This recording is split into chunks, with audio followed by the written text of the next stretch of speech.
Hai Sobat Onje, selamat bertemu kembali di Ditek Online. Untuk mempersiapkan diri menghadapi pekan ujian, yuk kita sama-sama belajar dan simak video pembelajaran berikut ini. Halo semuanya, di video Ditek Fisika dasar kali ini, saya akan membahas mulai dari nomor 1 mengenai fluida statis. Sebuah benda yang memiliki berat 32.000 Newton ditempatkan pada penampang A2 seperti pada gambar.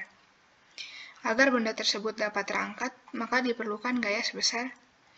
Untuk menjawabnya, kita dapat menganalisis terlebih dahulu bahwa telah diketahui A1 50 cm persegi, A2 4000 cm persegi, F2 32.000 Newton. Yang ditanya adalah gaya, yaitu F.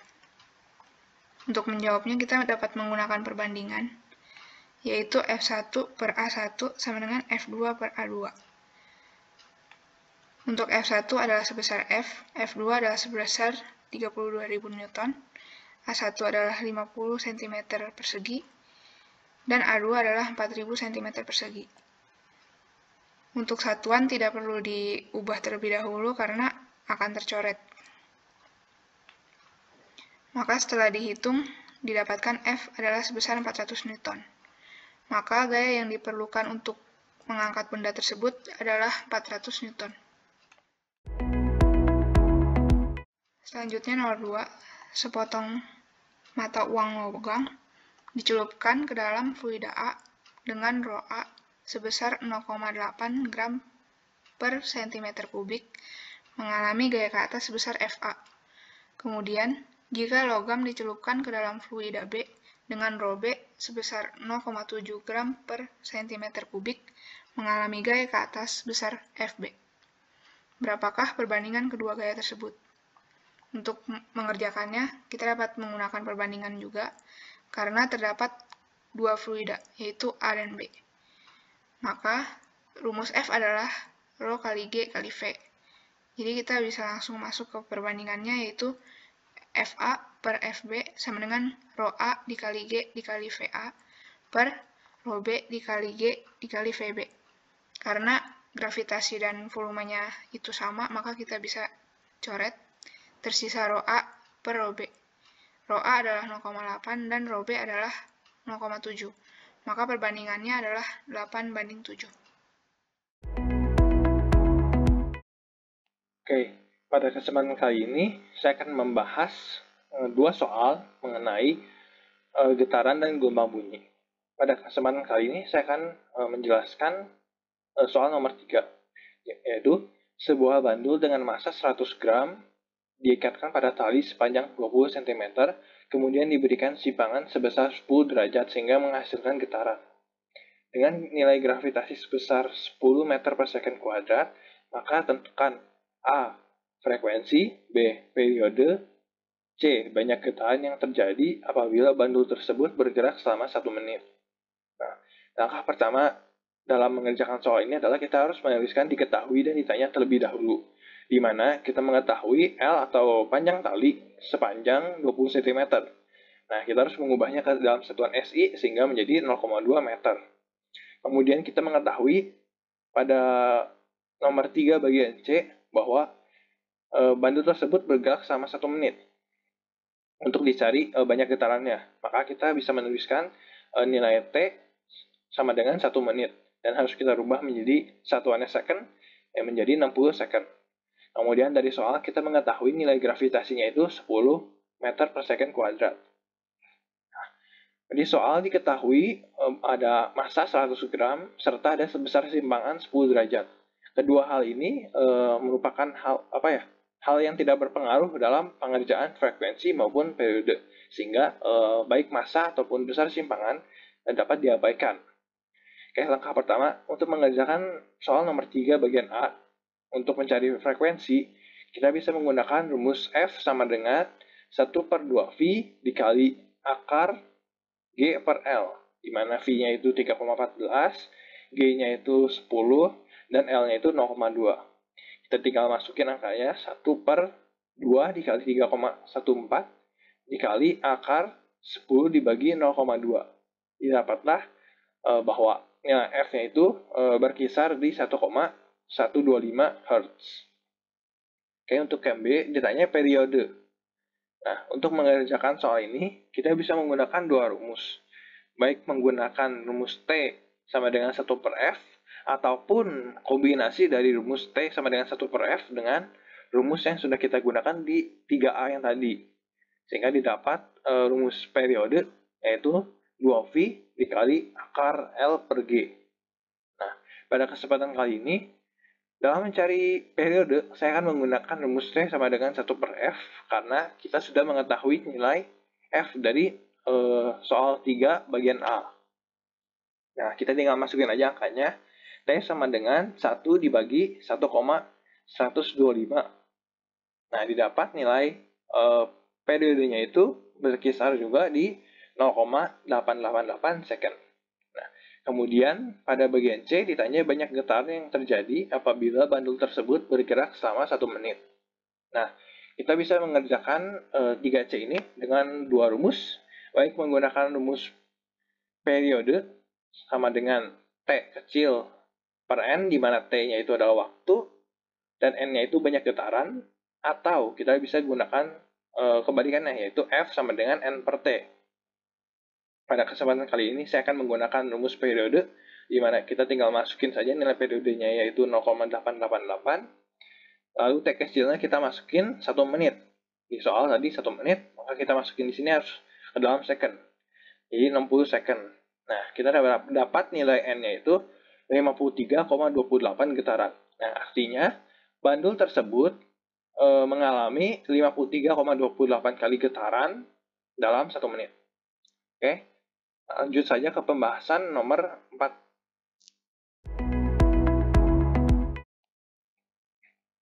Oke, halo teman-teman, saya akan melanjutkan pembahasan mengenai getaran dan gelombang bunyi dari nomor 4. Sebuah gelombang bergerak melalui sebuah tali. Gelombang tersebut bergerak dengan persamaan sebagai berikut. Y sama dengan 6 sin 2V dikali 4X min 10T dengan X dalam meter dan T dalam second. Nah, persamaan ini merupakan persamaan simpangan atau persamaan posisi dari gelombang.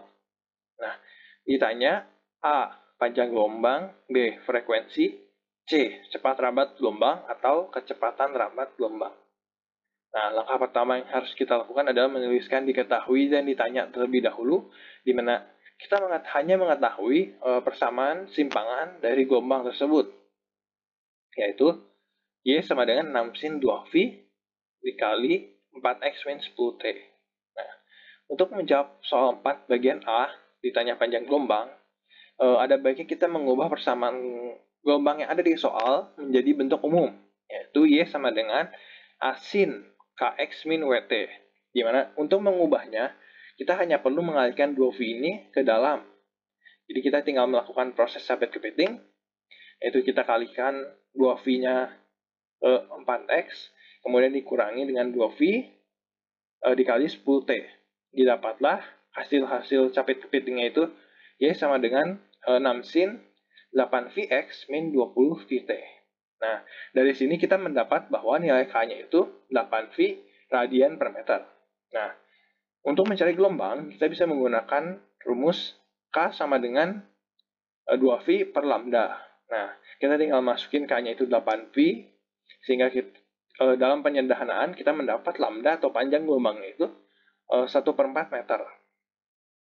Untuk yang B, ditanya frekuensi. Untuk mencari frekuensi, kita bisa melihat lagi persamaan gelombang yang sudah kita hitung. Kita mendapat bahwa nilai omega itu 20V, didapat dari sini. Ini kan omega nih. Nah, nilai omega sendiri itu rumusnya adalah 2VF atau 2V per T, tergantung kebutuhan. Nah, karena kita membutuhkan nilai frekuensi, maka kita bisa menggunakan rumus omega sama dengan 2VF, di mana omega-nya tinggal kita masukin 20V, lalu kita lakukan penyederhanaan matematika, sehingga kita mendapatkan frekuensinya itu 10 Hz. Okay. Untuk soal 4C, ditanya cepat rambat gelombang. Nah, mencari kecepatan rambat gelombang atau kecepatan gelombang, kita bisa menggunakan rumus V sama dengan omega per K. Atau kita bisa menurunkannya sehingga menjadi V sama dengan lambda dikali F. Nah, pada kesempatan kali ini saya akan menggunakan rumus V sama dengan lambda dikali F, karena kita sudah menghitung lambda di bagian soal 4 bagian A, kemudian kita mendapatkan nilai F di soal 4 bagian B. Nah, kita tinggal masukin saja V sama dengan 1/4 dikali 10. Dapatlah hasilnya itu kecepatan gelombangnya itu 2,5 meter per second. Oke, sekian saja pembahasan soal bagian getaran dan gelombang bunyi. Terima kasih. Halo teman-teman sekalian, pada kesempatan kali ini kita akan membahas soal mengenai gelombang stasioner. Nah, di sini kita terdapat sebuah soal, yaitu sebuah auditorium memiliki pipa organa di depan dan di belakang aula. Dua pipa yang identik tersebut memiliki frekuensi dasar 264 Hz pada temperatur 20 derajat Celcius. Nah, selama pertunjukan, pipa organa di bagian belakang aula terjadi perubahan suhu menjadi 25 derajat Celcius. Sedangkan pada pipa organa yang terletak di depan, itu suhunya masih bersuhu 20 derajat Celcius. Pertanyaannya, berapa frekuensi denyutnya ketika dua pipa berbunyi secara bersamaan? Seperti biasa, kita menuliskan terlebih dahulu diketahui misal pipa organa yang terletak di bagian depan itu disimbolkan dengan A. Dan pipa organa yang terletak di bagian belakang kita simbolkan dengan B. Maka kita dapat menulis frekuensi pipa organa di bagian depan itu Fa sama dengan 264 Hz. Dan temperatur pipa organa di bagian depan kita dapat simbolkan dengan Ta sama dengan 20 derajat Celcius. Lalu kita ubah ke Kelvin, maka ditambah 273, sehingga temperaturnya 293 Kelvin. Selanjutnya, kita menulis temperatur pipa organa bagian belakang, atau kita simbolkan sebagai TB. Di sini TB berubah menjadi 25 derajat Celcius. Maka kita dapat menulis TB 25 derajat Celcius, lalu kita ubah ke dalam Kelvin, berarti 25 derajat ditambah 273, itu menjadi 298 Kelvin. Selanjutnya kita ditanya itu delta F, karena berapa frekuensi denyutnya ketika dua pipa berbunyi secara bersamaan.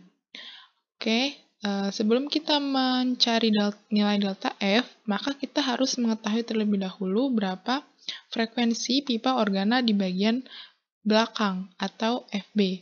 Sehingga didapatkan persamaan FB per FA sama dengan akar TB per TA. Lalu kita ubah persamaannya menjadi FB sama dengan FA dikali akar TB per TA. Nah, dari sini kita dapat masuk ke persamaan delta F yang ditanya. Delta F itu sama dengan FB per FA. Nah, delta F, FB-nya kita ganti dengan persamaan ini. Jadi persamaan yang bagian ini kita masukkan ke dalam sini. Selanjutnya, jadinya delta F sama dengan FA dikali akar TB per TA dikurang FA. Nah, selanjutnya kita masukkan angkanya. Delta F sama dengan 264 FA, akar TB-nya 298 per 293 dikurang FA 264. Kita dapat delta F itu 264 dikali akar 1,017 dikurang 264. Berarti delta F-nya didapatkan 2,2430 Hz. Jadi, frekuensi denyutnya ketika dua pipa berbunyi secara bersamaan sebesar 2,2430 Hz. Sekian pembahasan soal nomor 5. dapat dilanjutkan dengan pembahasan soal nomor berikutnya.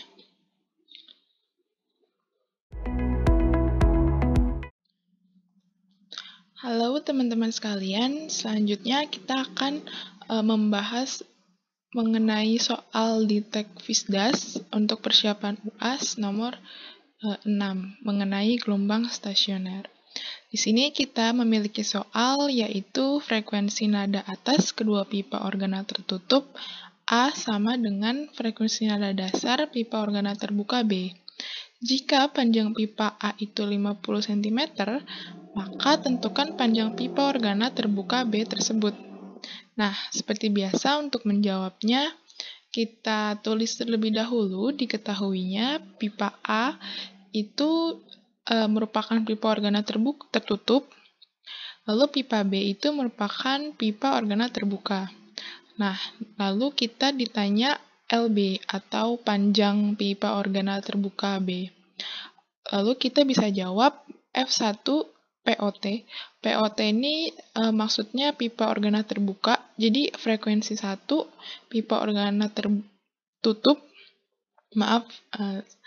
F1 pipa organa tertutup sama dengan F2 POB. POB itu pipa organa terbuka, buka. Selanjutnya, di sini kita dapat menuliskan rumus F itu didapat dari V per lambda, karena ada rumus V sama dengan frekuensi dikali lambda, maka kita dapat menulis F itu V per lambda. Berarti V per lambda 2, maksudnya 2 di sini adalah frekuensi nada dasar tersebut. Jadi, pipa organa tertutup A itu tuh frekuensi yang diketahuinya itu frekuensi nada atas kedua. Maka kita tuliskan V per lambda 2 sama dengan sementara pipa organa terbuka itu frekuensi nada dasar. Jadi kita tulisnya V per lambda 0. Nah, lalu kita tulis V per lambda 2 ini kalau misalnya dilihat kembali, kalau pada pipa organa tertutup, nada atas kedua itu L-nya itu 4/5 LA, sama dengan V per kalau pada pipa organa terbuka, nada dasarnya itu L-nya itu 2, jadi lambda 0 sama dengan 2LB. Nah, selanjutnya kita silang, ini dapat kita coret V-nya, lalu ada 2LB sama dengan 4/5 LA.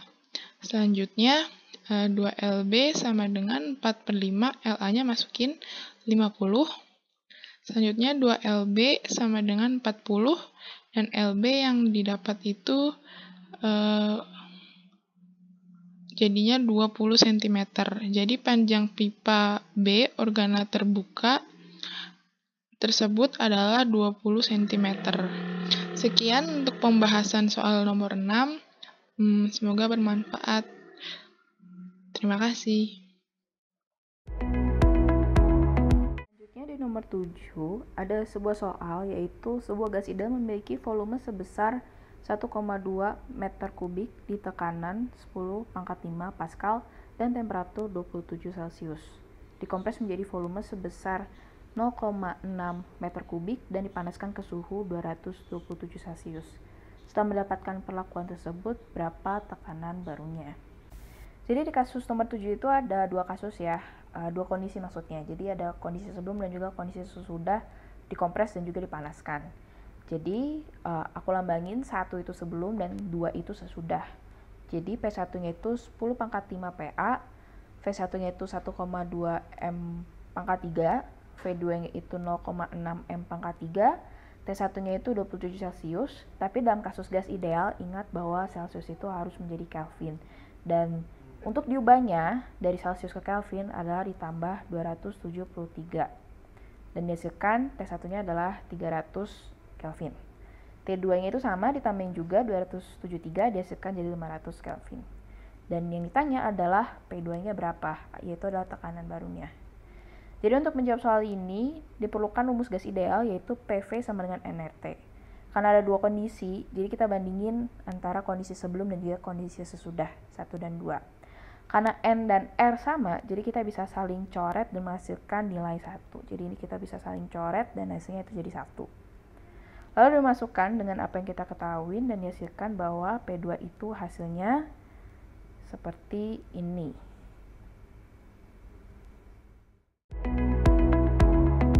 Di soal nomor 8, ada seorang pelayan restoran yang ingin membuat es teh dengan memanaskan tehnya tersebut. Jadi nyeduh teh dulu, baru nanti dimasukin es batunya hingga teh tersebut menjadi dingin.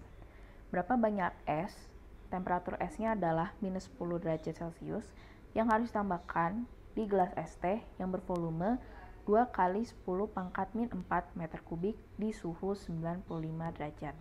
Untuk menurunkan suhu teh tersebut sebesar 85 Celcius. Diingat bahwa perbedaan temperatur antara gelas itu diabaikan. Jadi di kasus 8 ini ada air sama ada es istilahnya. Sebenarnya sama aja sih, karena teh itu kan terbuatnya dari air ya, gitu. Jadi diketahui bahwa rho air sebesar 1000 kg per meter kubik, Ca air sebesar 4200 Joule per kilogram kubik, CS-nya itu 2100 Joule per kilogram kubik, Vt-nya itu volumenya 2 kali 10 pangkat min 4 meter kubik. Dan di sini juga ada konstanta L, yaitu konstanta lebur es, yaitu ada 336.000 Joule per kilogram Celcius. Di sini ada delta T, yaitu 85 Celcius. Kita tahu bahwa di soal dituliskan bahwa untuk menurunkan suhu teh sebesar 85 Celcius. Jadi bisa kita hitung bahwa sebenarnya hasil akhir dari es dan tehnya itu adalah 95 dikurangi 85 berarti 10 derajat Celcius. Dan ditanya adalah massa es batu. Di sini kita menghitungnya pakai asas Black, yaitu kilopas 9 Ki5, Ki T sama dengan Ki S. Lalu Ki S ini ada 3 komponen ya, kalau kalian ingat dengan grafik dari suhu, yaitu di sini di bawahnya es, yang di atas itu air atau bisa bilang ini teh ya. Bahwa kita tahu bahwa es itu awalnya adalah min 10 derajat Celcius dan di tengahnya itu ada proses peleburan dari es menuju air tanpa mengubah suhunya yaitu 0 derajat, dan suhu akhirnya itu adalah 10 derajat Celcius. Jadi di sini ada 3 proses yang dilewati es untuk mencapai suhu 10 derajat Celcius.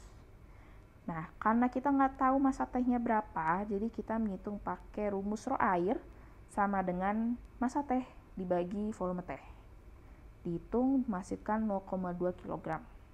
Lalu dimasukkan lagi ke rumus awal dan dihasilkan bahwa massa esnya adalah 0,79 kg. Lanjut ke nomor 9, energi dalam suatu sistem mengikat sebesar 400 Joule. Saat ini sistem sedang melakukan pekerjaan sebesar 500 Joule. Tentukan perubahan kalornya mengalir masuk atau keluar dari sistem.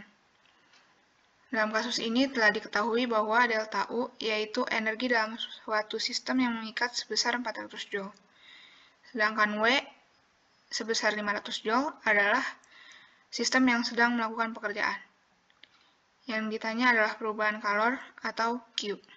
Untuk menjawabnya, kita dapat memasukkan rumus delta U sama dengan Q ditambah W, di mana delta U sebesar 400 Joule dan W 500 Joule.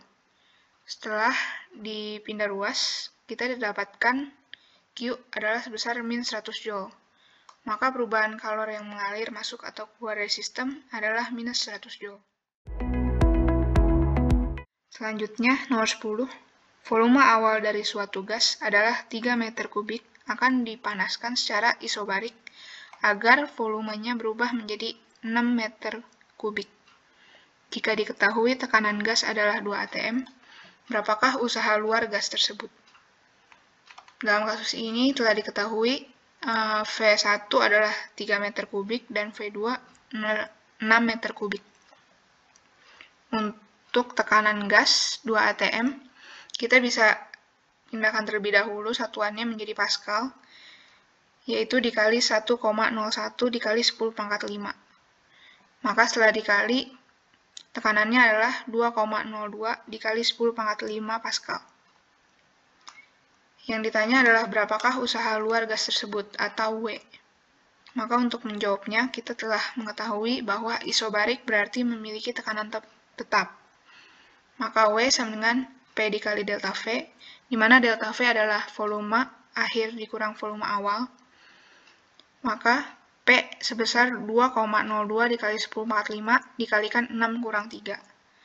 Yaitu W adalah sebesar 6,06 dikali 10 pangkat 5 Joule. Maka usaha luar gas tersebut adalah 6,06 dikali 10 pangkat 5 Joule. Terima kasih. Terima kasih teman-teman DTEK. Semoga video pembelajaran tadi dapat membantu teman-teman dalam menghadapi ujian nanti ya. Stay safe, stay healthy, dan good luck dalam menghadapi ujiannya.